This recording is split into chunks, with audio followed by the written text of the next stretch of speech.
গণতন্ত্রের মা, আমাদের অভিভাবক, আমাদের জাতির অভিভাবক আমাদেরকে ছেড়ে চলে গেছে। ইন্না লিল্লাহি ওয়া ইন্না ইলাইহি রাজিউন। এই সংবাদটি নিয়ে আপনাদের সামনে দাঁড়াতে হবে, এটা আমরা কখনো ভাবিনি। আমরা এবারও আশা করছিলাম ঠিক আগের মতোই আবারও তিনি সুস্থ হয়ে উঠবেন। আমরা ভারাক্রান্ত হৃদয়ে ইতিমধ্যে আপনারা শুনেছেন ডক্টর শাহাবুদ্দিনের ঘোষণা। আজ ভোর 6টায় আমাদের গণতন্ত্রের মা, আমাদের অভিভাবক, আমাদের জাতির অভিভাবক আমাদেরকে ছেড়ে চলে গেছে। ইন্না লিল্লাহি ওয়া ইন্না ইলাইহি রাজিউন।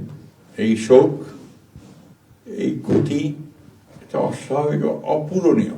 এই জাতি কোনোদিন পূরণ করতে পারবে না। যে নেত্রী তার সারাটা জীবন জনগণের অধিকারের জন্য, কল্যাণের জন্য তার সমগ্র জীবনকে উৎসর্গ করেছিলেন, সেই নেত্রী দেশনেত্রী বেগম খালেদা জিয়া আমাদের মাঝে নেই। এটা আমরা যারা তার সহকর্মী এবং রাজনৈতিক কর্মী, আমরা এটা ভাবতে পারি না। বাংলাদেশের রাজনীতিতে একটা বিশাল শূন্যতা সৃষ্টি হলো।